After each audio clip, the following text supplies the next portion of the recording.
Africa, 1975. The last colonial empire was dying, and the people of Angola reached for freedom. Fresh hunting grounds for the Cold War superpowers.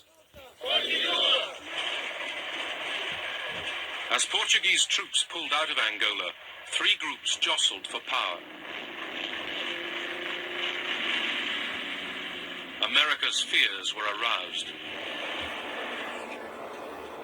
When Bill Colby, the CIA director, went to brief the National Security Council in the White House the first time on this, his briefing was literally, gentlemen, this is a map of Africa, and here is Angola. Now in Angola we have three factions. There's the MPLA, they're the bad guys. The FNLA, they're the good guys. And there's UNITA and Jonas Savimbi we don't know too well. And that was to get the National Security Council involved in this thing. The Popular Movement for the Liberation of Angola, the MPLA, the largest group, was left-wing. Based in and around the capital, Luanda, its multi-ethnic membership was led by Agostinho Neto and Lucio Lara. In the 1960s, it had received training from Cuba and arms from Moscow.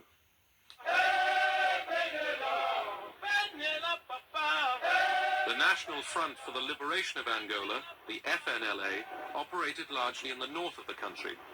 Its leader, Holden Roberto, a strident anti-communist, had close links with neighboring Zaire, which supplied him with outdated American arms.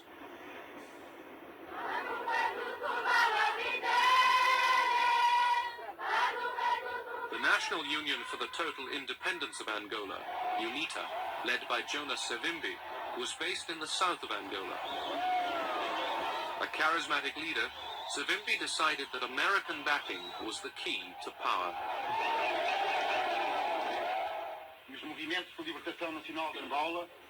At Alvor in Portugal, the three rival groups got together. They agreed on arrangements for independence and elections. The United States scotched that, absolutely.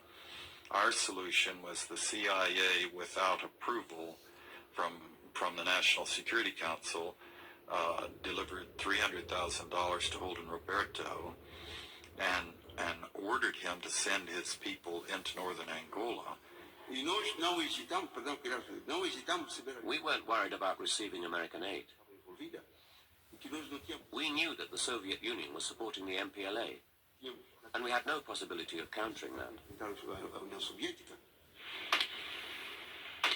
Secretly channeled through Zaire, American money helped pay for Roberto's war on the MPLA. His side was always the bloodiest, the most violent. They went down and promptly killed 15 MPLA political activists. And from that time on, it was all cast, the fate of Angola was cast, it was written in blood.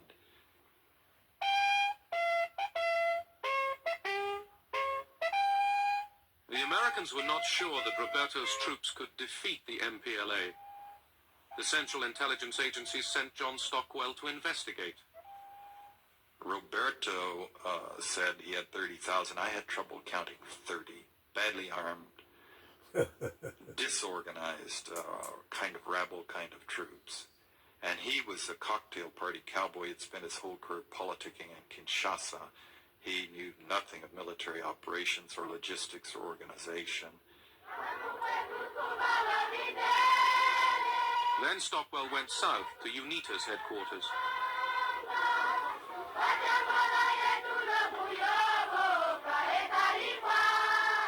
Stockwell met UNITA's leader, Jonas Savimbi.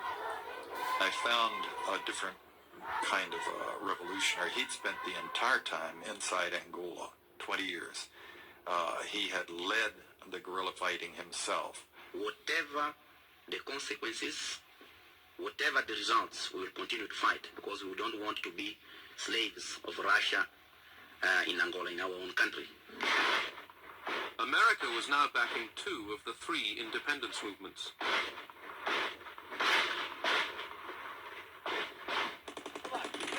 Washington ruled out intervention in Angola with American troops. Instead, it turned, secretly, to South Africa. The United States at the highest level requested assistance, or rather requested South Africa to go in and assist UNITA. We did maintain a position of disapproval of apartheid. But on the other hand, the South African government was extremely powerful. Suid-Afrika was in 'n posisie van isolasie. South Africa was isolated. En dit was alhoewel dit op 'n gegeven Although it was done secretly, it was good for South Africa to be cooperating with a big force like the USA, moment Amerika saam te werk, even though it was clandestine. clandestine wyse.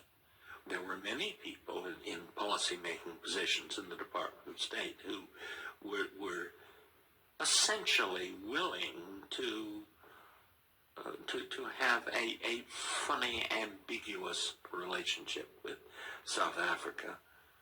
The focus was on Soviet penetration and the possibility of the Soviet Union using unstable situations in Africa to benefit itself, to take root and foment trouble.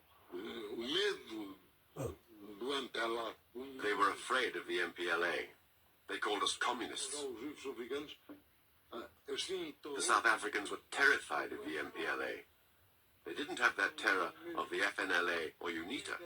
They were allies.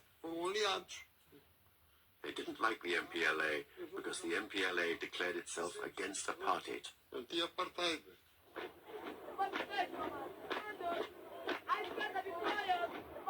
In Luanda, the MPLA was staging parades. In the countryside, it was losing control. We were alone, poorly equipped, poorly trained, poorly armed. We requested help from the Cubans to help us resist that aggression. Keen to show leadership in the developing world, Cuba sent 400 military instructors to Luanda. Moscow hadn't been consulted.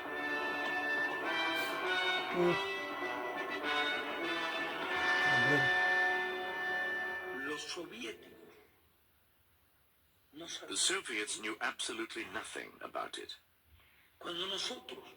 We took the decision because of our long-standing relations over many years with NATO and with the independence movement in Angola. We're very unhappy. I mean, obviously, we had no desire to see Fidel Castro extend his influence in the African continent. Our government in Washington perceived Fidel Castro as a Soviet proxy. We thought, with respect to Angola, that if the Soviet Union could intervene at such distances from areas that were far from the traditional Russian security concerns, and when Cuban forces could be introduced to distant trouble spots, and if the West could not find a counter to that then the whole international system could be destabilized. It was a question of globalizing our struggle vis-à-vis the globalized pressures and harassment of the U.S. In this respect, it did not coincide with the Soviet viewpoint. We acted, but without their cooperation. Quite the opposite. There were criticisms. So? North of Luanda, Holden Roberto's FNLA troops were heading for the capital. They wanted to seize it before Angola's Independence Day. They had high hopes of success. We actually had a celebration party in the CI headquarters in Washington. We expected the news by the end of the day that we would have captured Luanda. Led by Cubans, the MPLA troops halted Roberto's advance.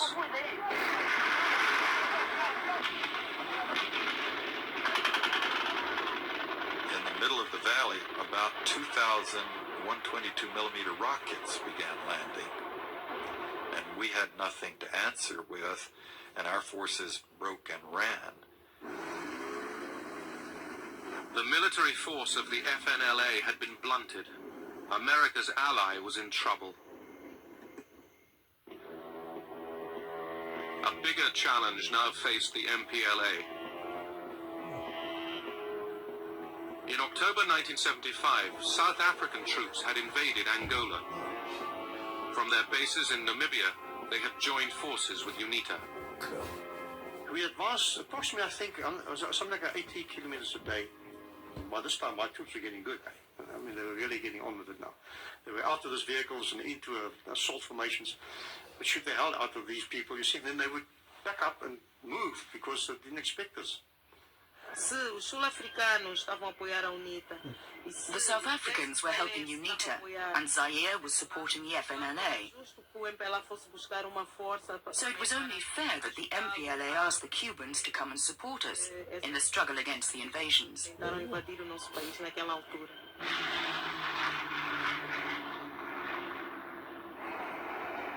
Just 2 days before independence, thousands of Cuban combat troops began arriving in Luanda. In Moscow, this was greeted without enthusiasm. It was only when the Cubans had landed that we got involved. Because the Cubans kept asking us for help. They wanted weapons, they wanted food supplies.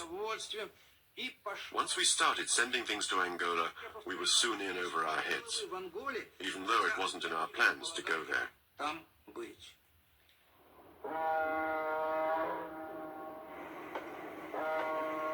Moscow began shipping hundreds of tons of arms, tanks and missiles direct to Luanda.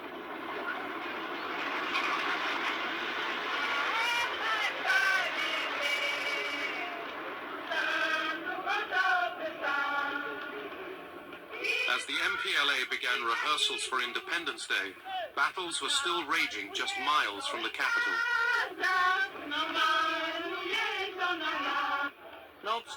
In spite of that, it was important for us to proclaim independence, and we did so. The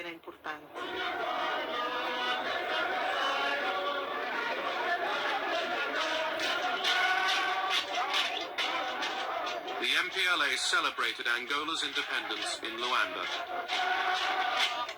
Its enemies had failed to take the capital. The 11th of November 1975 was the hardest day in my life. I remembered the 14 years I'd been fighting. I remembered the dead, all those who had made sacrifices.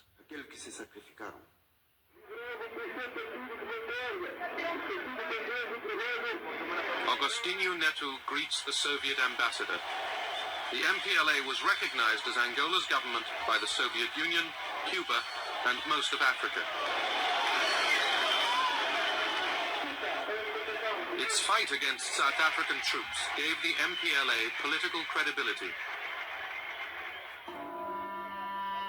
South of Luanda, the Cubans prepared to end the South African advance. It was a decisive battle, because if they broke our defense, it would be very difficult then to stop them getting to Luanda. There were roads going to the north, roads going to the center, many roads, which would have made their advance very powerful and fast.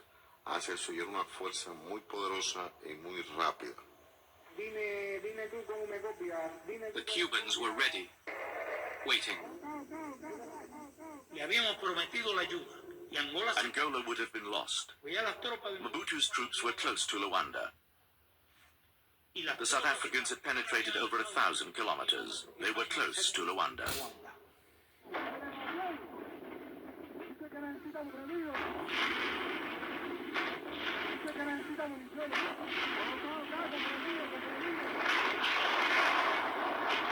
The Cuban and MPLA forces outgunned the South Africans.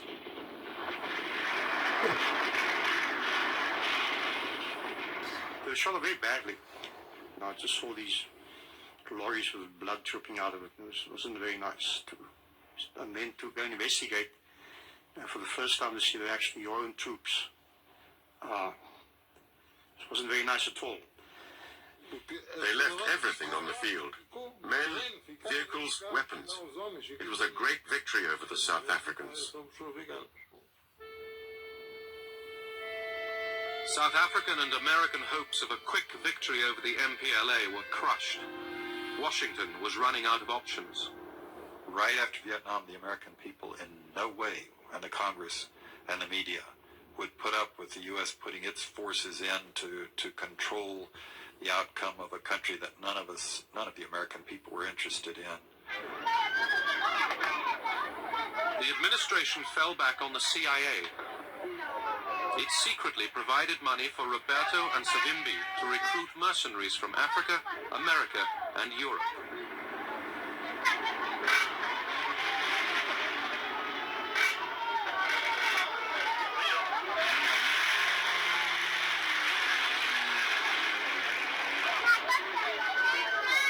We did kill when we had no particular reason to. We tortured to achieve information that they probably didn't have, and this was not captured enemy soldiers. These were probably just local civilians. And that atmosphere permeated its way through the whole unit. We were just a loose band of bandits with a very dangerous leader and a few associates. Among the mercenaries, there were some very fine soldiers. Callan, for instance. I've seldom seen such a good soldier. He had phenomenal courage. He was a psychopath, a raving psychopath, and a couple of men right near him were psychopaths. 13 mercenaries were captured by the MPLA and put on trial. Callan and 3 others were executed. The CIA was still active. The Congress would have stopped us up front if we had not successfully lied to them, putting in arms, putting in advisors, bringing in South Africa. We kept it propped up for a while, but opposition was mounting. Still shocked by events in Vietnam, the Congress cut off additional CIA funds for Angola. This abdication of responsibility by a majority of the Senate will have the gravest consequences for the long-term position of the United States and for international order in general. A great nation cannot escape its responsibilities.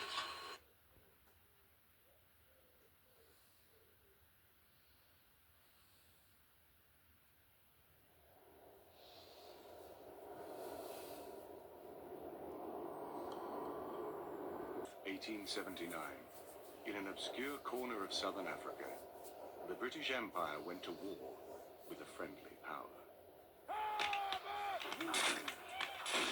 Here, along 200 miles of wild and spectacularly beautiful countryside, British redcoats, together with their African and colonial allies, crossed the border into the independent Kingdom of Zululand and brought an abrupt end to half a century of peaceful coexistence. Yet just 11 days after the war began, the Zulus inflicted upon the British Army the worst defeat of the Victorian era. Over 1,700 men were killed, and a British general was chased ignominiously back to the border.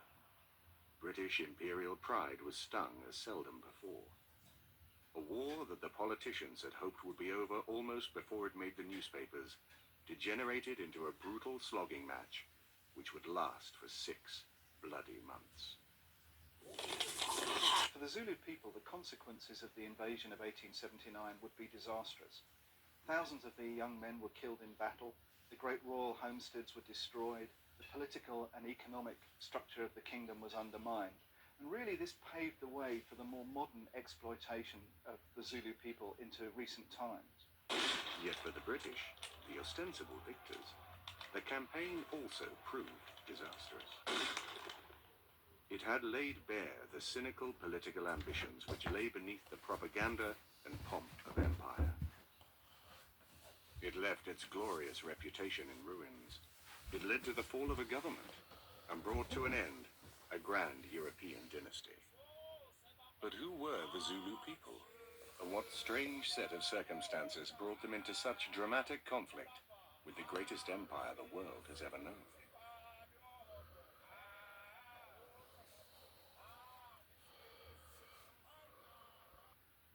Coast of modern South Africa, sealed off from the interior by the barrier of the Kalhari Mountains, known to the first white explorers as the Drakensberg or Dragon Mountain. It is a land of broken hills and majestic rivers. The history of its human habitation is lost in the mists of time, but the enigmatic cave paintings left by the first human inhabitants, the San Bushmen, date back many thousands of years, and archaeologists believe it has been home to robust, more recognizably modern African societies for nearly 1,000 years. The societies which gave rise to the Zulu kingdom inhabited this landscape at least as long ago as the 16th century. They were a pastoral people who were dependent upon cattle, both for food, also for utensils, but also as a means of assessing wealth and status. Politically, they were organized into chiefdoms. Although they followed basically the same culture and spoke the same language, they were politically divided. They were organized into a number of semi-independent autonomous chiefdoms who were spread over the whole of the area of modern-day KwaZulu-Natal. Until the beginning of the 19th century, the Zulu themselves, the name means the sky above or the heavens, were just one of many such groups. Their traditional lands lay in the heart of modern Zululand, along the southern banks of the White Mfolozi River. At the end of the 18th century, however, the political geography of Southeast Africa changed with a violent fury which still bewilders historians today. The chiefdoms of North and Central Zululand were drawn into a conflict of such severity that they struggled to survive. In the end, just one chiefdom came to rule over them all, the Zulu. The triumph of the Zulu was the achievement of one of the most complex and controversial individuals in Southern African history, the warrior king, Shaka. Shaka was born about 1787, a minor and perhaps illegitimate son of the ruling chief of the Zulu, Senzanga Kona. His early life was marred by family conflict and by growing political tension within the Zulu world. Powerful external factors, still debated by historians today, had contrived to drive the chiefdoms of central Zululand into a conflict to control grazing land and trading routes. Small-scale violence became endemic, and Shaka, ruthless, ambitious, and dynamic, was quick to spot the potential it offered. Within just a few years, Shaka had exploited his own prowess as a warrior to seize the chieftainship of the Zulu and begin a campaign of conquest which has echoed down the ages. His story is equally wrapped round in myth and legend, both within Zulu society and within the society of the white colonial administrations that displaced it. To the Zulus themselves, he was cast in the role of a great conqueror, a great hero. He is, after all, the man who created the Zulu kingdom. To the later white administrations which succeeded the Zulus, he was portrayed as a tyrant, a ruthless murderer, someone in the mould of Pol Pot or Stalin in modern times. Undoubtedly, the truth lies somewhere in between. He was, of course, an extremely ruthless man. He was a great military commander. He could hardly have built the Zulu kingdom otherwise. Other than that, it's always going to be difficult to know exactly what sort of man Shaka was. What's rather more certain, however, is the legacy that he left to the world. King Shaka was building the nation.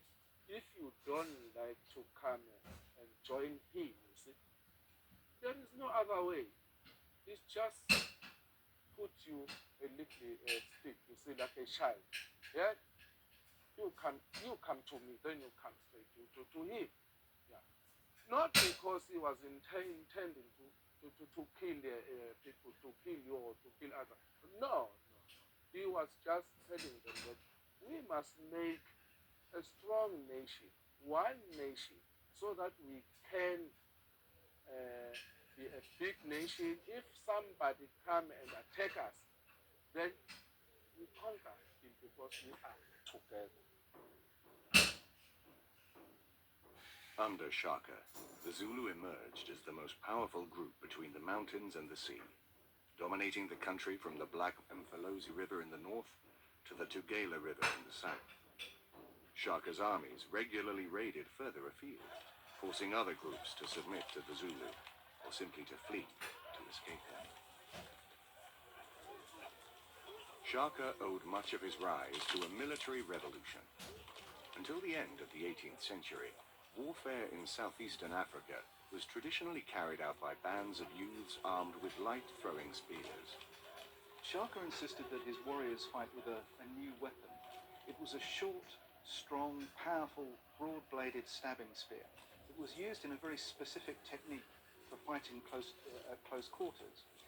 It was used in conjunction with a large cowhide war shield, and you would rush down on your enemy and batter him with the shield. And as he was thrown off guard, then you would thrust underneath with the killer blow from the stabbing spear. To bring his men to close quarters as quickly and efficiently as possible, Shaka developed a new battlefield tactic known as Izimpondo Zankomo, the horns of the bull. They just surround you as enemy. They surround an enemy. Then they put you on a center. Then they start fighting with you, so that you won't run away, because you are on a center now. They've surrounded you. Then they defeat you. Shaka ruled for no more than 12 years, but his impact on the Zulu was extraordinary. Before Shaka, the Zulus say, there were only chiefs. Then Shaka was king. King Shaka made the Zulu powerful and wealthy. And yet, ironically, it was Shaka's very success which drew to him the seeds of his nation's destruction. Unknown to the Zulus, momentous changes were occurring 1,000 miles away at the extreme southern tip of the African continent. Already, the destiny of southern Africa no longer lay in African hands alone. In 1488, the Portuguese explorer Bartholomew Diaz became the first European to round the Cape of Good Hope, opening a major maritime highway that in time would stretch from Europe to India and the Far East. Mastery of this great sea route would dominate the global policy of the emerging empires in Europe. And in 1652, the Dutch East India Company established a way station at the Cape to service and provision passing Dutch ships. The Dutch East India Company fairly easily displaced the rather fragile political economy of the Khoi and San people who were indigenous to the Cape. But for really quite a long time, a couple of centuries, the Dutch were not primarily interested in the interior, and their possessions at the Cape consisted of little more than a mud fort to protect it against possible invasion from the sea, and a number of farmers who grew provisions to supply passing East India Company ships on their way to the far more profitable colonial possessions in the East Indies. Then, in 1806, the British Empire came to the Cape, seizing it from the Dutch in one of the twists and turns of the global war against Napoleon and his allies. For the British, the Cape had little to offer beyond its strategic location. Yet with the British came new forms of administration and authority, and new waves of immigration.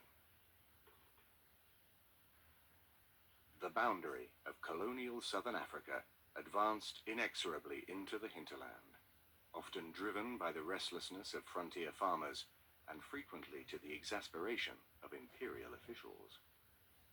It was really against this background of the early expansion of British colonialism in southern Africa that rumours of the rise of the Zulu kingdom under King Shaka filtered down to the Cape. This was quite an alluring image to the Cape merchants, conjured up ideas of this powerful, wealthy, independent African kingdom in the interior, who could of course be exploited for ivory and furs. And all the other things that the mercantile community was interested in. And it was actually in 1824 that the Cape Town merchants outfitted an expedition under the command of an ex-Royal Navy lieutenant by the name of Francis George Farewell, who sailed up what was known generally then as the wild coast of southeastern Africa to establish contact with the Zulu kingdom. Specifically for commercial purposes, this was in no sense a diplomatic mission, and it was quite a dangerous and adventurous expedition. The coast itself was quite formidable and unapproachable. The breakers breaking on the open shore, the very difficult and unnavigable rivers, had all put Europeans off for a couple of centuries actually trying to make contact with the peoples of the interior. To this unlikely beginning did all future British claims in the region belong. Then, in September 1828, Shaka was assassinated in a palace coup orchestrated by members of his own family. His rule had lasted just 12 years, but he had changed the course of Zulu history forever. He left to his heirs one of the most powerful kingdoms in southern Africa, a nation that was to prove a bastion against the steady encroachment of white rule. The Zulus are regarded King Shaka as a great warrior, as a great hero. They just put him on a top mountain, if I can say that, because in Zulu we used to say Igwelenyo. That means it's very high, you see, according to the Zulu. And he's a great ancestor in Zulu. They believe in his spirit, that King Shaka can even now bring his nation, his Zulu nation. They believe that King Shaka is busy building the nation. He won't live on the better rest, but he's busy fighting to unite his people. He's working for unifying the black people. That's why they've got the festival of King Shaka, where they remember King Shaka as the hero, on the 24th of September every year, each and every year. Then they go down to Watukuza in Stenga, near Durban, on the north coast. They used to dance, they used to talk, explain about Shaka's dreams, because he dreamed that in future he's going to build the nation. Then his dream came true now. Then he's busy fighting now to remove the bad spirit among his, his nation. That's what they believe. It was during the reign of his successor, King Dingane, that European expansion first posed a serious threat to the security of the Zulu kingdom. King Shaka's heir, his brother Dingane, actually one of the men who assassinated him, was faced with consolidating the Zulu kingdom in the aftermath of this period of huge expansion. He actually moved the focus of the Zulu kingdom back much more to the north, into the area that we now consider Zululand. Unfortunately, the outside world still intruded upon the history of the Zulu kingdom at this point. There were huge events going on in the Cape, far to the south. The descendants of the original Dutch settlers at the Cape had found pretty quickly that after the British took over in 1806, they didn't like British authority. There were a whole number of reasons for this. British had a much more metropolitan, much more world view than the very parochial attitude of the Dutch-speaking settlers, who are, of course, generally known to history as the Boers. And throughout the 1830s, many of the Boer groups who felt that they were being unsympathetically treated by this new authority began to trek away, to move away from British authority, to establish new possessions of their own in the interior. Now, at the end of 1837, they crossed over the Kahlamba Mountains, the Drakensberg Mountains, and they arrived in the territory that King Dingane claimed authority over. Very quickly, negotiations broke down. Relationships turned very sour very quickly between this new European group and the Zulus. And there was a very bloody war fought throughout 1838, which culminated really in the ascendancy of the Boers at the Battle of Orme, or as it's generally remembered today, Blood River. The victory at Blood River marked the final end of Zulu claims in Natal. The Boers divided the country up among themselves, seizing the best farmland and driving off the African population. Yet the prospect of Boer rule in Natal caused the British in faraway Cape Town some concern. The British had never conceded the Boer right to self-government, and they regarded them as a destabilizing force in a region already dangerously volatile. The key to their response to the Great Trek was Port Natal. Despite Farewell's efforts to secure official backing, the Crown had been reluctant to accept responsibility for the settlement. Now, however, it afforded an opportunity to check Boer progress in the region. The British government became concerned that the Boers could open trade with rival European powers through the port. Therefore, in 1841, a small British force of 2 companies of the 27th Regiment and 2 artillery pieces were sent on a long march up the southeastern coast of Africa from Cape Colony to Natal, where they entered the area in 1842 and constructed a defensive camp. Negotiations between the Boers and the Britons quickly deteriorated, and in 1842, one evening in May, part of the British force was dispatched on a night march to attack the Boer camp. However, they were discovered in their approach, attacked by the Boers and defeated. The British were forced back on their camp, and the Boers followed up, laying siege to the British position. Fortunately for the British, 2 men, one black and one white, managed to break through the lines before they were completely encircled, and travelled some 500 miles to Grahamstown to raise the alarm. About a month later, a British warship, HMS Southampton, arrived off the coast of Port Natal, bombarded the Boer positions and raised the siege, forcing the Boers to flee from Natal. Britain now decided to take control of all of Natal and annex the whole country, adding it to its growing list of possessions in southern Africa. In 1843, Natal officially became a British colony. The successful British takeover of Natal marked an important shift in the balance of power within the Zulu kingdom. The white presence was no longer confined to a handful of adventurers living on Zulu sufferance. Now there were officials and administrators with the whole weight of the empire to back them up. And in their wake came missionaries and respectable settlers. For the first time, the boundaries between Natal and the Zulu kingdom were officially recognized.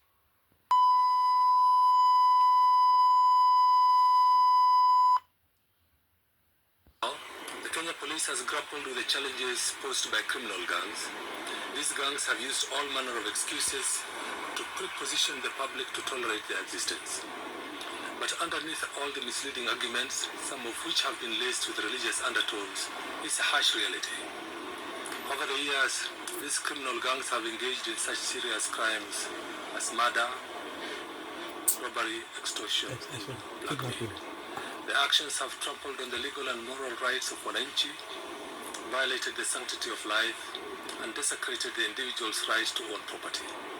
Their main calculation is to use fear to exploit other Kenyans economically, and they are willing to kill to do this. The future you are about to watch takes us beyond the headlines of one such group. It has been prepared with the contribution of many ordinary citizens who have volunteered information in keeping with the strategy of community policing. This feature is real and contains some footage of our crime archives. Some of this footage is shocking.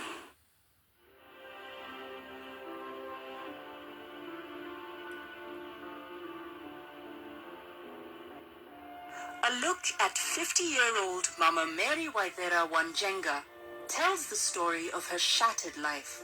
On the outside, her well-kept rural compound in Kiogora village, Banana, in Kiambu district, shows a self-reliant, hard-working peasant farmer struggling to keep her farm going with a host of mixed farming activities. But the story of her life is tied to the 2 graves next to her cowshed. One belongs to her husband, who died of diabetes 6 years ago. A fact she has stoically taken in her stride as she assumed the role of head of family. Nikaomba Mungu nikamwambia wasome wasiibe kitu ya mtu. Shukuru. Na hakuna hajasoma. Wote wamesoma. Wamefika form 4 na wakaenda makoleji. Makaratasi yote iko. For 6 years since her husband's death, she raised her 4 children as only a mother can, giving room for growth of non-mainstream talent as she encouraged her last-born child, Nicholas Mark Mbogwa Njenga, to become a budding artist, a career he took to a formal level when he joined a Nairobi-based school of fine art. Akaanza kuona mimi nikifunga hii kazi niende kazi hii yangu ya kushora, si nitakuwa mzuri sana. Ukisiona hapa nyumba naweza zaga. But all these hopes and hard work and dreams lie in a second grave next to the young artist's father. One morning, as she arrived back home from a friend's funeral, she found her homestead in mourning. Kija hapa, watu wanajaa huku kwangu. Kote hata, kila mahali siwezi kuingia. Nikifika pale kwa geti nikashindwa na kuingia sababu nimeshindwa ni nini kulifanyika kwangu. Her last-born son Nicholas, who was home for the holidays, was dead. But there was more. Wakasema tutanyamaza hivyo hata watu wa huku, familia zetu, ati asionyeswe hiyo mtoto yake, asimuone vile yako sababu ataharibika kitu. Her son wasn't just dead. He had been murdered. And not just murdered. His body had been mutilated. Fully aware of her dangerously fragile state and the affection she had towards her last-born son, the neighbors and relatives would not let Waidera see her son's body. Nisikumuona. Nilikaa mpaka siku ya mazishi. Ndio walisema huyu mama atamuona akiteremshwa. Na hivyo ndio kulikuwa.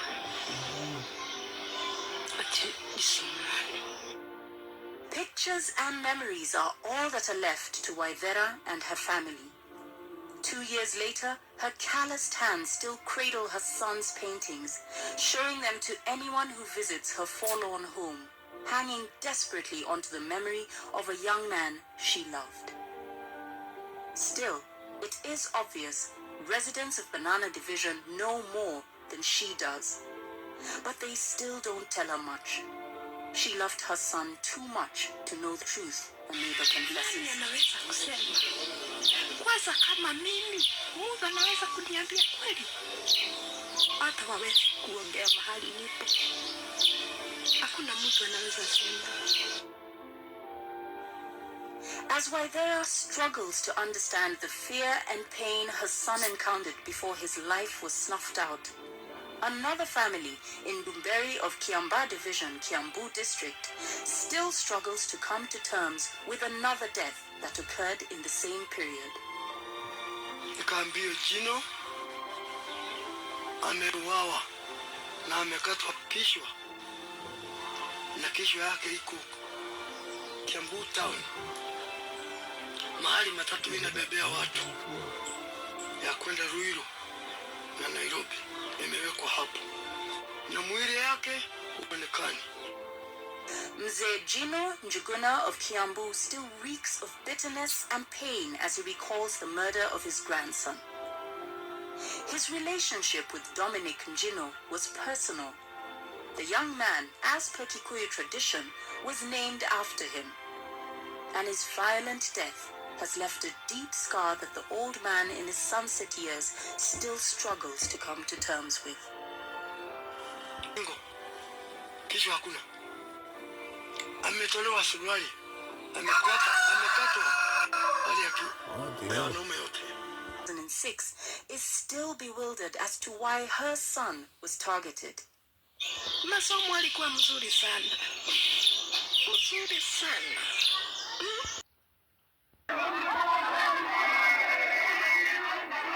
Inspired Inspired by the bloody Mau Mau rebellion of the 1950s, the Mungiki emerged in the 1980s as a ragtag grouping of youths majorly drawn from the Mount Kenya region, mainly as a self-help group based on traditional doctrines. I wanted them, each one of them, to get a djembe, to provide the manpower. I'm going to organize them and lead them to do what was in my mind. They started out with communal cultivation for a fee, but the swelling numbers may have forced them to branch out into other avenues like the matatu industry, which became an easy enough target. The group members, driven by the sense of power, turned to horrific signature crimes, leaving behind a trail of murder, trauma and anguish for those who failed to toe the line. Sasa serikali kando, sheria kando, tulio na hawa watu. Times without number, the government has tried to rein in on the group, but without much success. In some cases, the Mungiki have appeared to run an informal government. Kama umekuwa na ng'ombe tano, ukiwa umekamua kilo 5 za maziwa, ukaambia kilo 2 ni sawa, na hii 3 ni yako.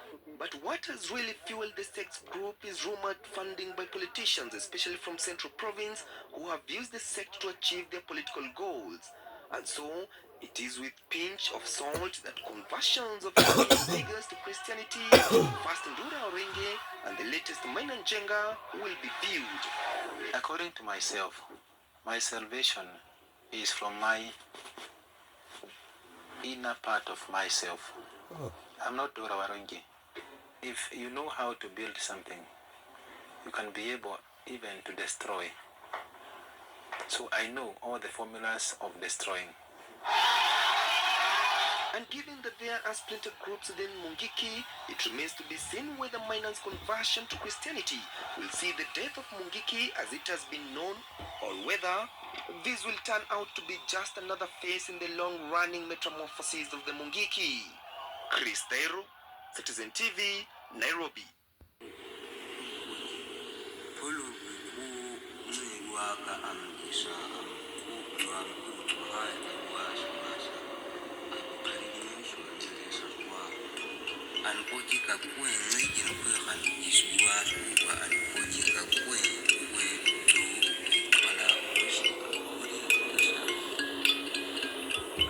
The Kalahari Desert is a vast, flat, sandy but grassy plain, roughly the size of France. Although hot and dry, it is not really a desert in the strictest sense of the term. In most parts there are thorn trees and a variety of edible roots, berries and nuts, as well as grass, which feeds numerous species of antelope. Until recently, the Kalahari Bushmen have not lived in permanent villages, but rather as small nomadic groups or bands, each band consisting of a few extended families who range within an area or territory as large as 400 square miles.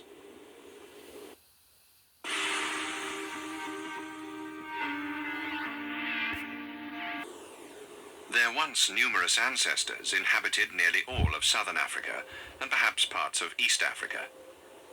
We do not know when or where these ancient people originated, but we can assume that they were the first of the present inhabitants of southern Africa. They were the hunters with the poison arrow, the people of the healing dance, the painters of southern Africa's rock art treasures, who spoke with a strange clicking tongue, the Bushmen.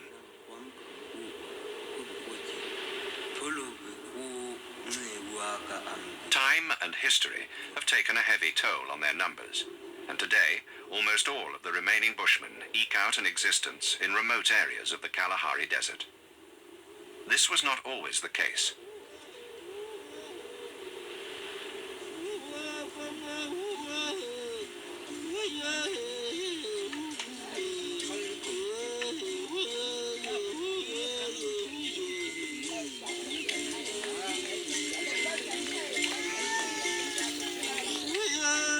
Is the story of a year in the lives of the last band of Gui Bushmen, still living the old way of life in the central Kalahari Desert of Botswana. are perhaps the last substantial band of wild bushmen left in the world today. The story of a vanishing phase of human culture.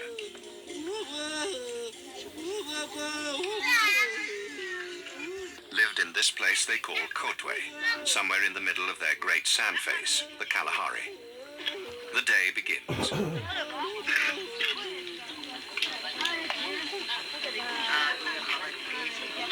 The mornings, as always, are slow.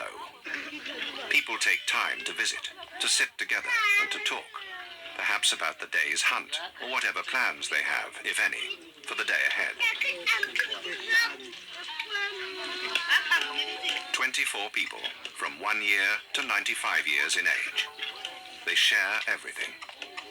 If one person gives to another, then at some time in the future, the other will return the gift. This system of personal obligation ensures interdependency between members of the band, which in turn ensures the survival of the group as a whole.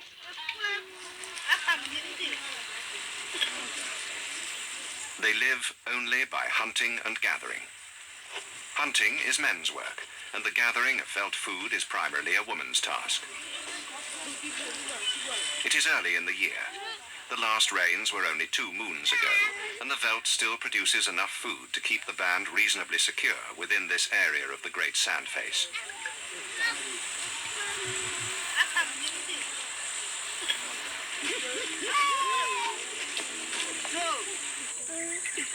There is no water in the Kalahari Desert, and these people depend for moisture entirely on whatever melons or roots they find growing wild in the veld.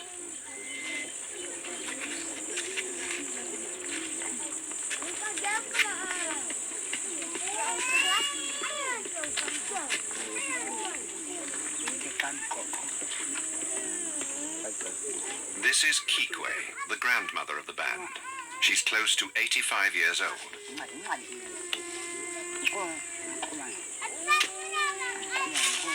The wild melon is split in two with a digging stick. The insides hacked out and eaten. The seeds are saved for roasting in hot coals.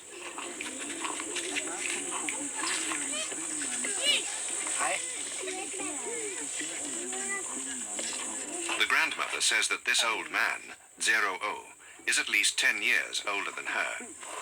She remembers him as a young hunter when she was still a small girl. This tree, situated in the middle, is called the old man's tree. Because old people require little sleep, it is the tradition that the old bachelors sleep in the open, surrounded by the other shelters, where they can best keep watch at night.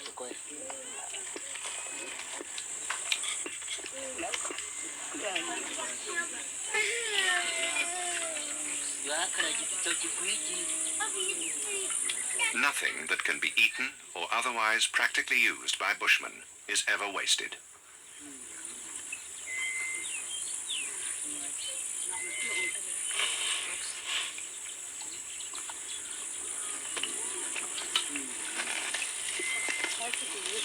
The women are roasting cucumbers.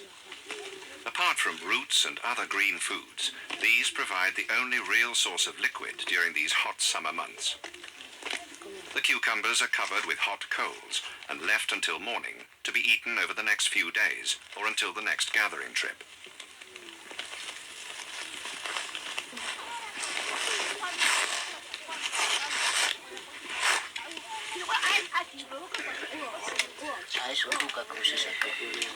Fire is the center of all Bushman social life.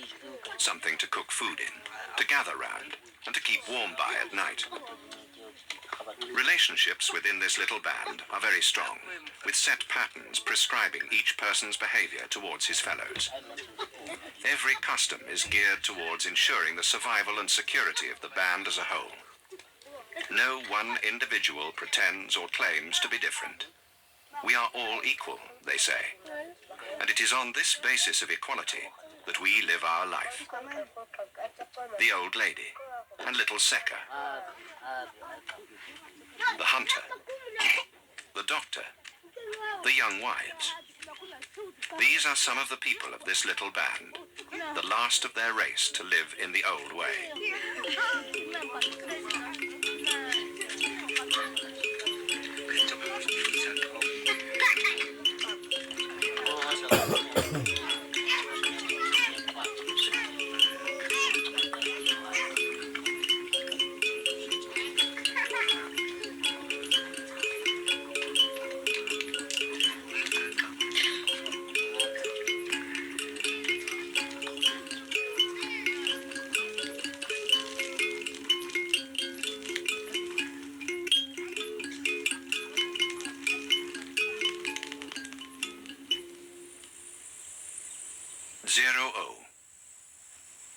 The old man no longer participates in the longer and more rigorous hunts with the young men, but still remains useful to the band in so many other ways. Today, he digs for poison, the poison grub, which Bushman hunters have used to poison their arrows for as long as they can remember. Soon after the rainy season, the beetle, having eaten the leaves of a certain bush, burrows down into the earth where it forms a small mud cocoon, within which it lays an egg. The egg hatches to a larva, and in the stomach cavity of this larva breed bacteria which provide the poison. Later, back at the shelters, the old man prepares the poison for application to the arrows. The cocoons are broken apart. The larva is removed and rolled or pummeled to soften the insides.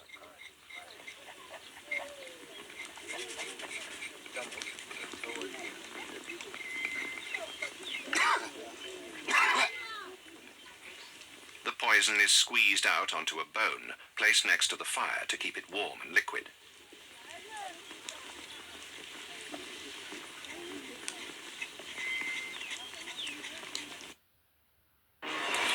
Just playing the Sky Vegas prize machine.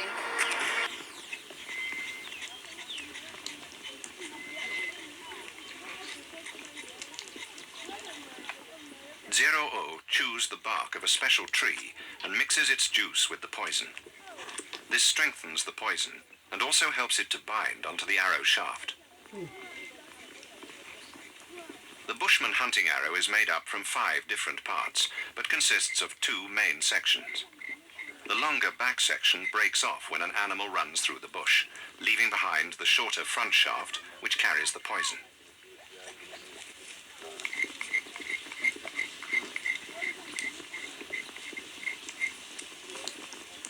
Contrary to belief, there is an antidote for Bushman poison. It is derived from a vegetable substance and is carried in the quiver bags of most old hunters. Its source is a well-kept secret. The mothers keep their children away from a man when he's working with poison. It is the only area within Bushman culture which is strictly taboo for the children. And, like hunting, it is a man's work. Today, the hunters were successful in their shooting. The poison on their arrows works slowly, and sometimes it takes as long as 24 hours before a large antelope is sufficiently weakened for the hunters to run it down. The 2 hunters who shot the antelope will remain aloof tonight. They will not share in any feasting or games. Neither will they play with their children nor sleep with their wives. If a hunter indulges himself at a time like this by bragging or otherwise, he will weaken himself, and as he weakens, his quarry becomes stronger. He must maintain his psychic link with the wounded animal so that in the morning, when the hunters take up the blood spoor, they will find the animal weak and close to the place where it was shot.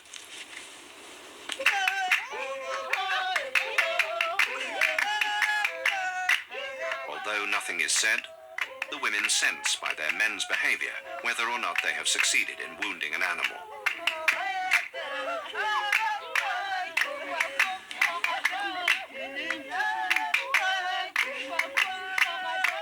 These Bushmen call all dances and songs "Yea," which literally means step.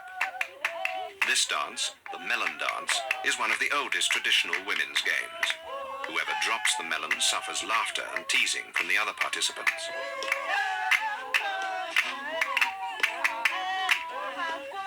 Bushmen will always mock anyone who has been the victim of a not too serious misfortune.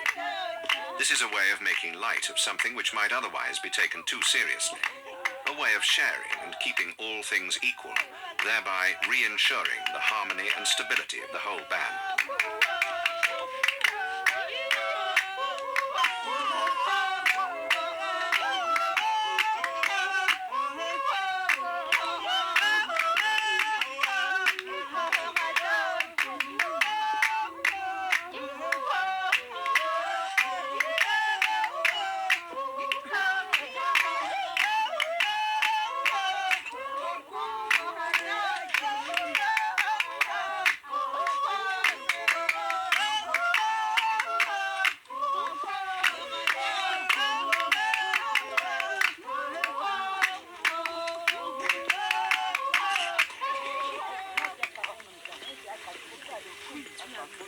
In the morning, the men take up the spoor.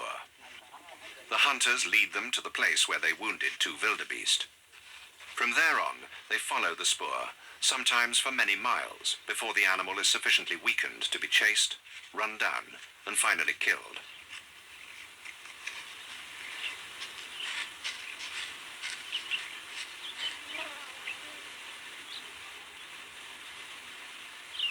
The poison has done its work.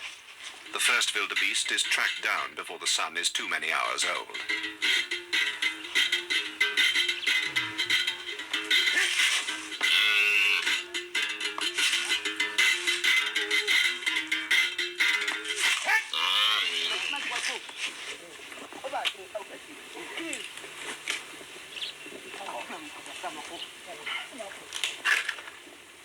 With 2 spears broken on the first kill, the second animal must be brought down with the only remaining spear.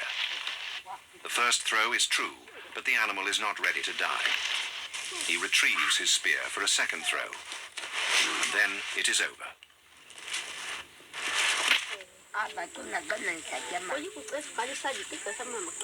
It is unthinkable for a bushman to eat alone, and back at the shelters, the meat is fairly distributed amongst close kin and others, according to strict rules. This ensures that even the less fortunate hunters and their families will receive meat from the hunt. Today, there is plenty, enough for everyone.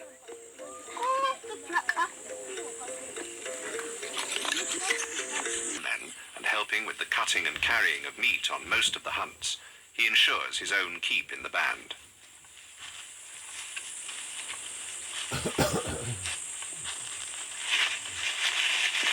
A steenbok in a grass rope snare.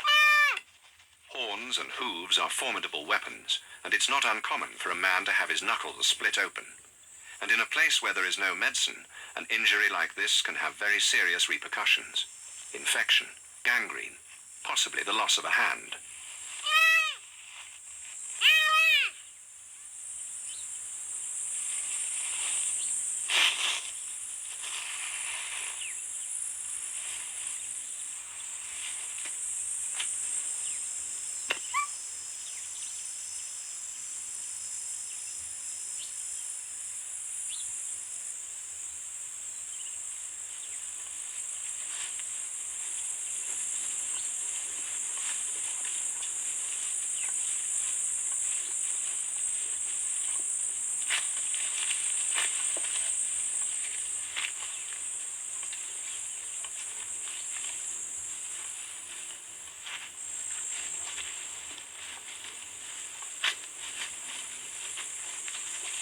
Kamage is so absolutely primitive in all his ways, almost a Stone Age man. It's as if he is a throwback to the old people, the ancestors of today's bushmen.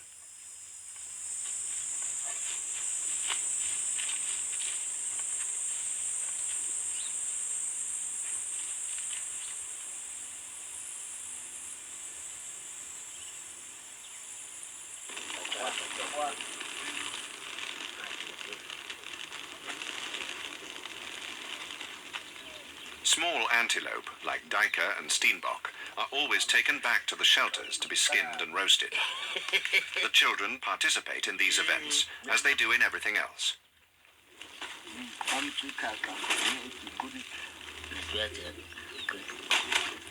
The men make their hunting bags and loincloths from steenbok skin, while the slightly larger duiker skin is used to make the front and back aprons worn by the women.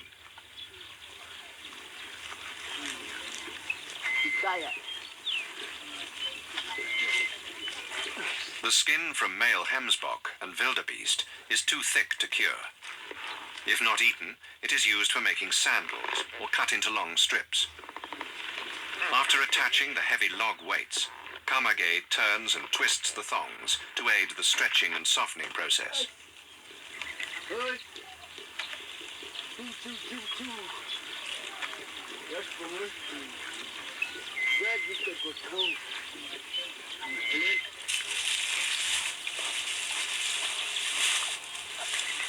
The boys carry out the more menial tasks, like cleaning the intestines. This allows them at a very early age to learn about skinning and the anatomy of the animals that they will one day hunt.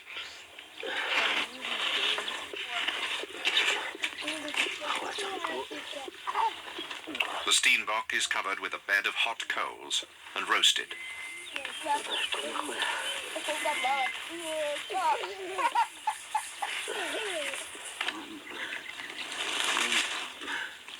The steenbok skin is pegged out to dry, after which it's scraped until it is thin enough to be softened for later use.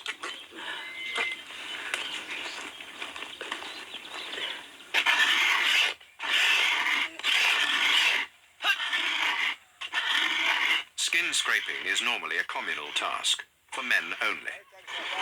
The hunter who shot the animal with his poisoned arrow is the owner of this wildebeest skin.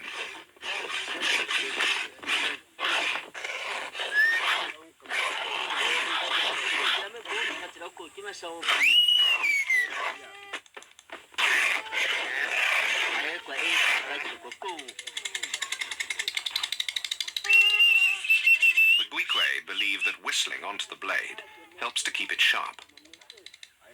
Everything is used. The dried skin scrapings are saved to be cooked with melons and eaten.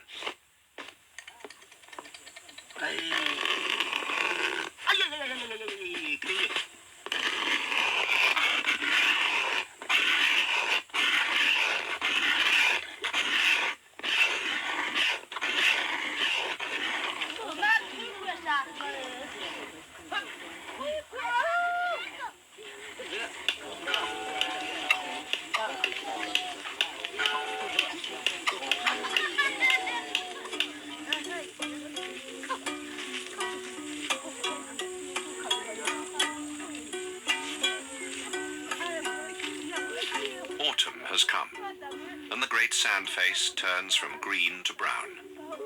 There are no more melons and cucumbers. They have disappeared from the normal collecting places much earlier this year, perhaps because of last year's drought.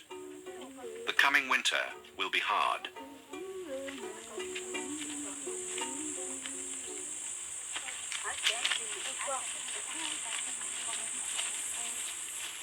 Bushmen are extremely practical botanists. They examine and appreciate plants in the minutest detail, and then turn this intimate knowledge to their own ends. The women know which plants can be eaten, and where in the banned territory each species can be found.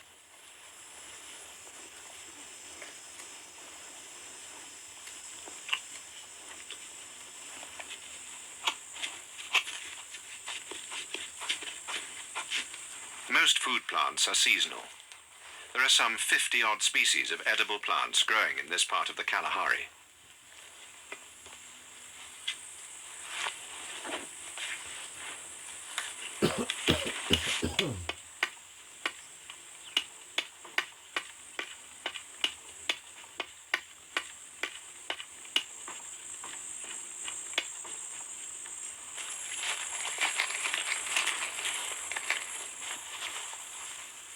And then the long journey home, carrying loads sometimes as heavy as the bearer's own body weight. From his vantage point on his mother's back, little Seka observes and learns the secrets of the great sand face.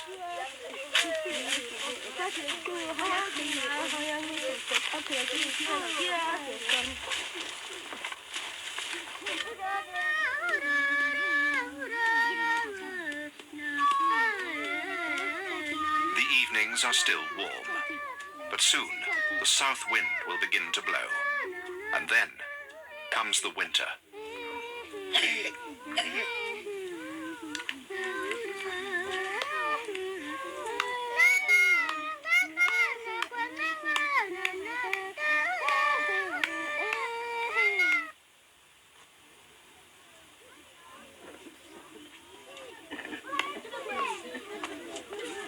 One of the plants the women gather in the summer months is called gui. From the leaves of this they make string. By pulling the leaves between a leather sandal and a digging stick or gemsbok horn, they strip the non-edible flesh from the fibrous interior.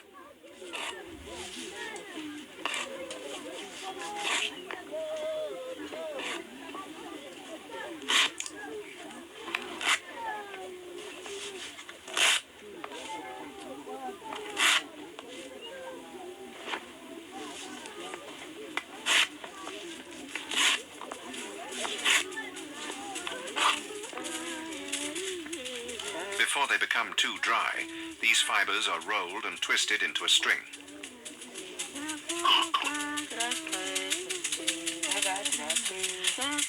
Griquet children learn dancing, food gathering, and hunting almost as soon as they can walk.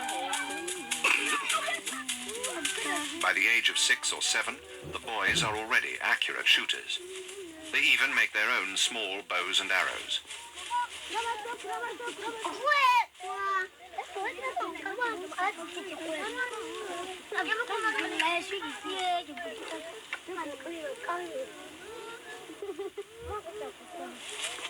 They hunt within a radius of about 2 miles around the shelters, and their prey is anything that moves.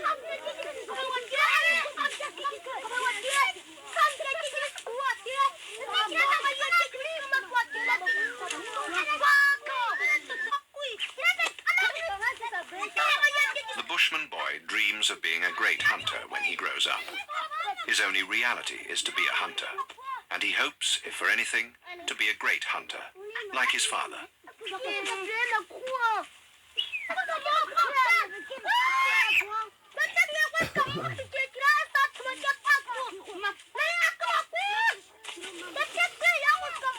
Just as their fathers do, the boys return to the shelters with their prize.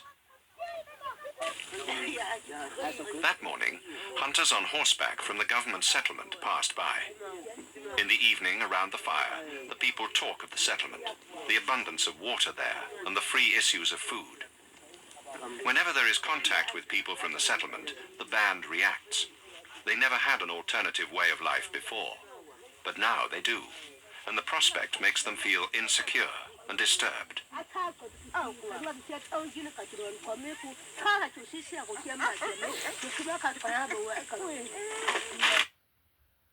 I just found a great deal on AliExpress with one from 30 pence.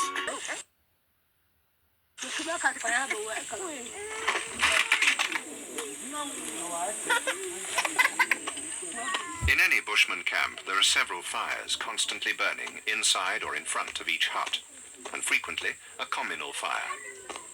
In the daytime, the women sit around the fire while they cook, talk, and watch the children. At night, the men join in and talk about the day's activities, the hunt, or friends and relatives already in the settlement.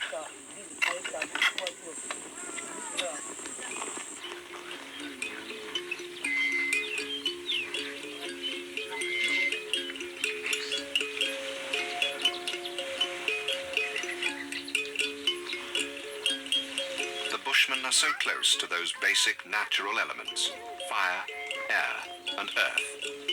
It's just the water that's missing.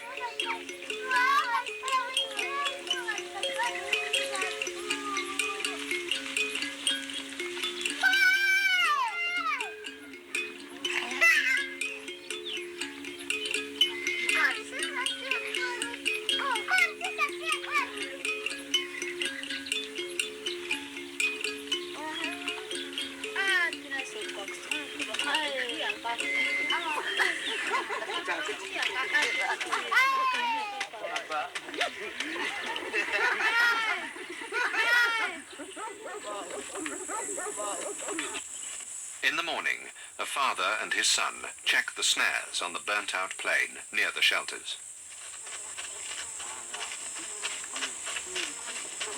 A young hartebeest bull is caught, already dead.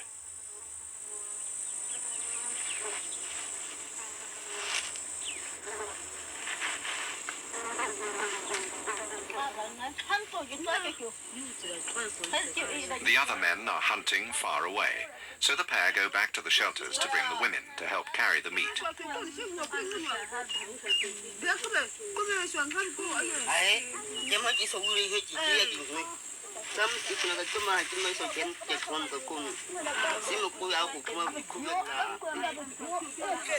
The old men go along to assist in the skinning and cutting. They must hurry. The midday sun is hot and will spoil the meat.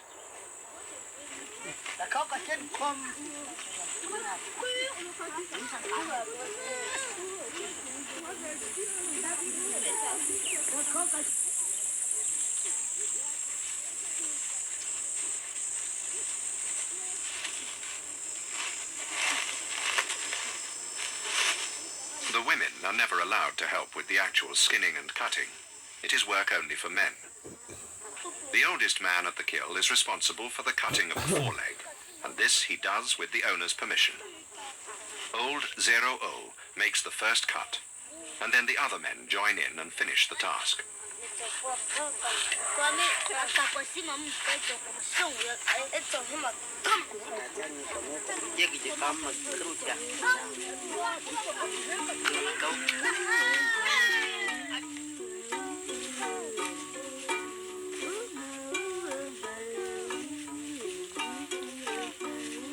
The men carry the light portions, saying to the women, "We have done our work. We kill the animals for you."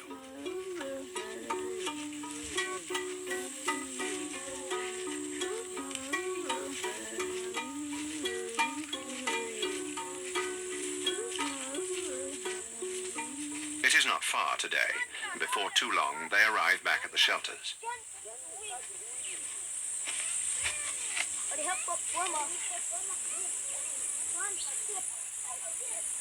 It takes so little to bring pleasure to these people. Just enough to eat and drink. Often their pleasure finds expression in traditional dances.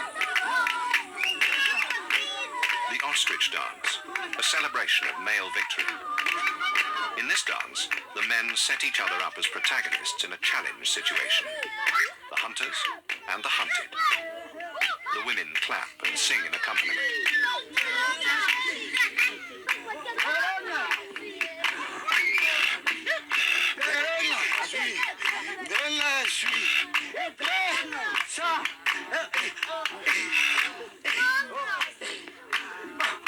From this time on, life will become more and more difficult.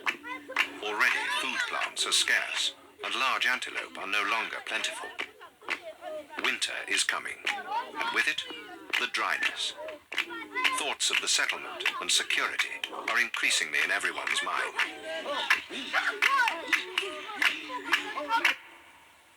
A cold morning finds the men in a hunting camp, far away from the shelters. The people need meat.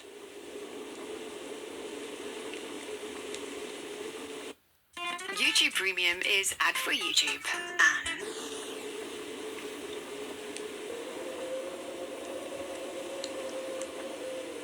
Their only protection from the biting wind is a blanket made from hemsbok skin.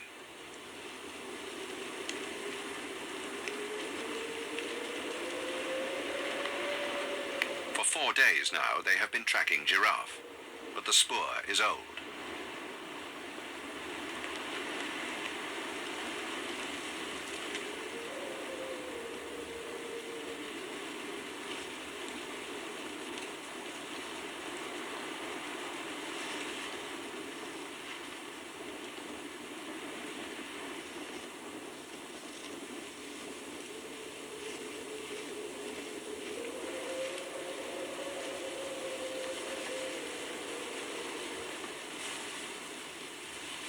The veldt is dry and brittle. There is nothing for the animals to eat. It is the same everywhere across the great sand face.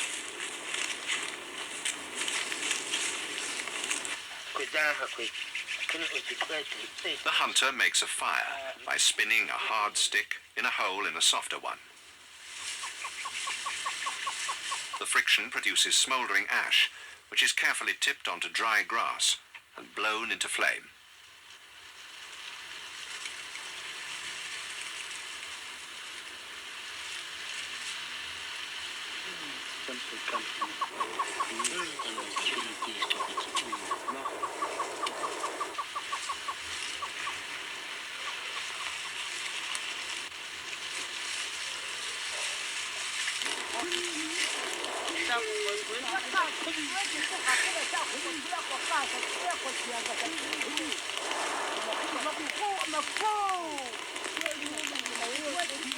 Fire is essential to the veldt.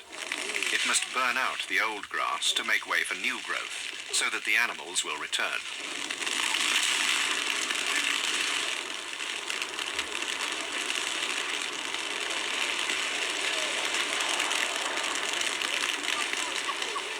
The strong wind will take this fire through many hundreds of square miles.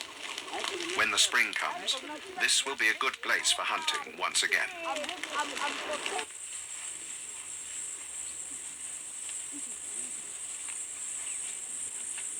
At times like this, the onus falls on the women to supply the band with food, and they too travel far beyond their normal collecting places.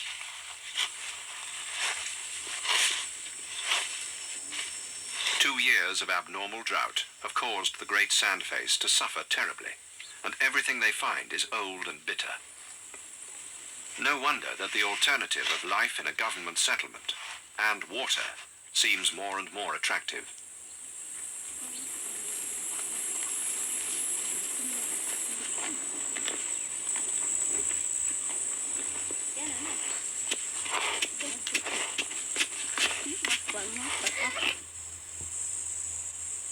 The days drag on. The great sand face becomes hotter and hotter, and the struggle for survival more desperate.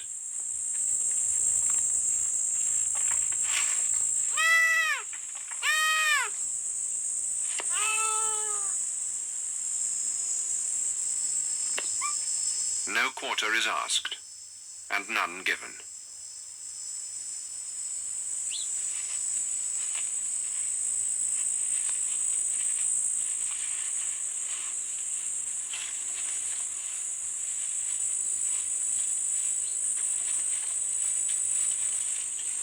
And when the spring comes this year, it will bring little relief. The dryness persists.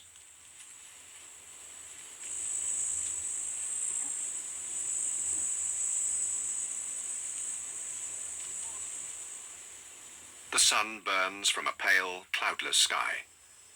The people forage far afield in small groups, and even the great hunter who searches alone, day after day, finds nothing to shoot.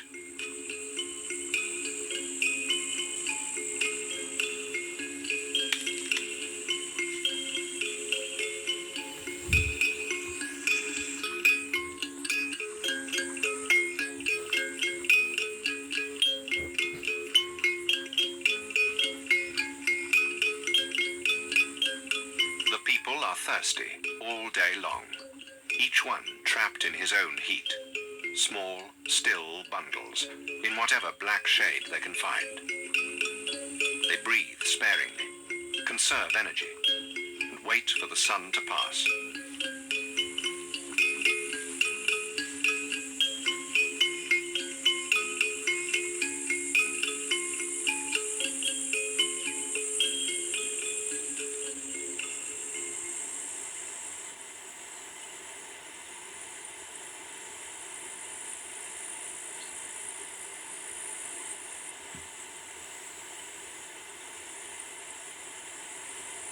Rain? There is a stirring in the west, a wind. There is rain in the sky, and the people see it coming. It passes over. Only a few drops fall, enough to wet the surface, and to leave the small children wondering where it has gone. Rain like this is bad. All it does is cause the seeds to germinate, and when there is no more rain to support the new growth, everything dies.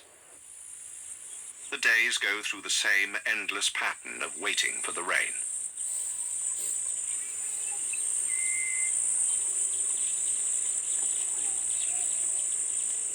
The air becomes hotter and more stifling.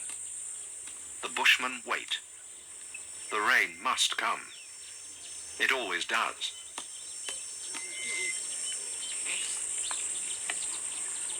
Food is so short that an old piece of leather thong is ground up to be eaten. This is the dry skin of the wildebeest, which was killed in the autumn, 8 months ago. The drought has produced conditions extreme even for the Gwikwe. There is more talk of moving, of going to live in the government settlement.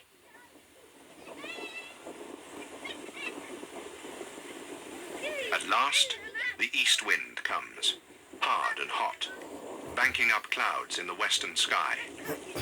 The rain has come.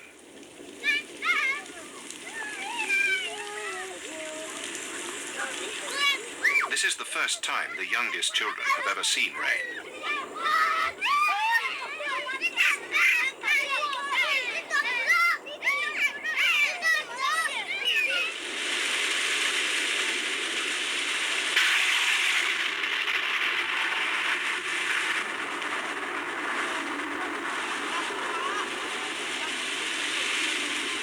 The people are afraid of the thunder.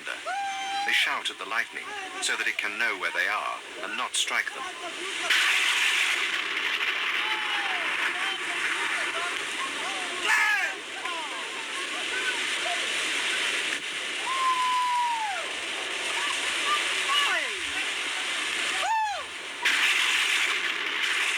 It rains long and hard through the night.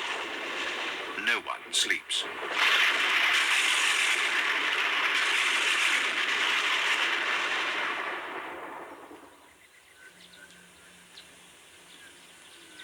And then a new day begins on the great sand face.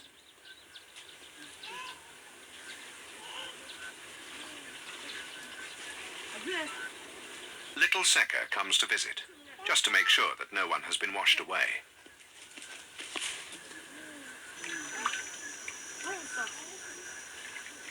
The old men, Zero-O and Kamage, go with the hunter's wife and her son, and his little brother, to where some of the rainwater has collected in Khotwe Pan.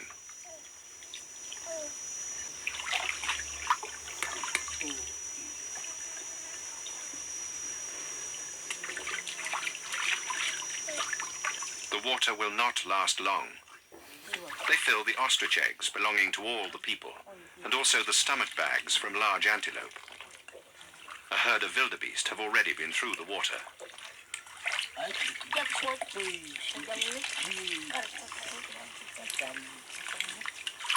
For the boys, mud is a new experience.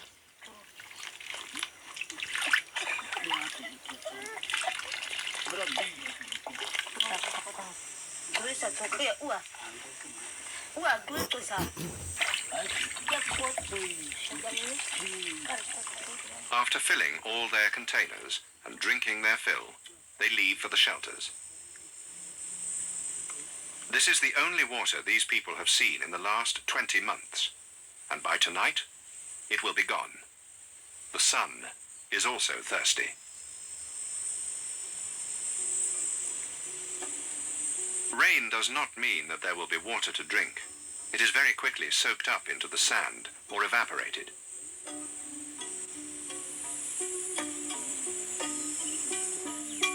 For some days now, the people have talked, and they all agree, and the decision has been made. Why must they be hungry? Why must they be thirsty when they hear that their relatives in the settlement eat mealie meal and drink water? Why should their children be without?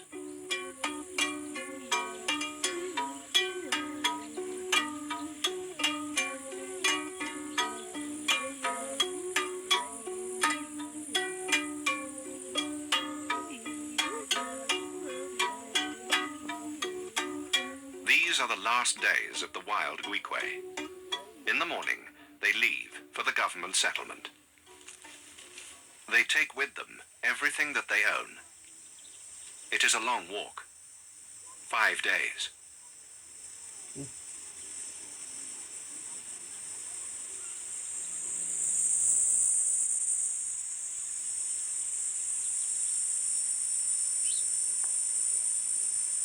For so long, this place has been home, and now it stands empty. Only the bone and ash heaps remain to tell the story of each successful hunt, and of the people who once lived here.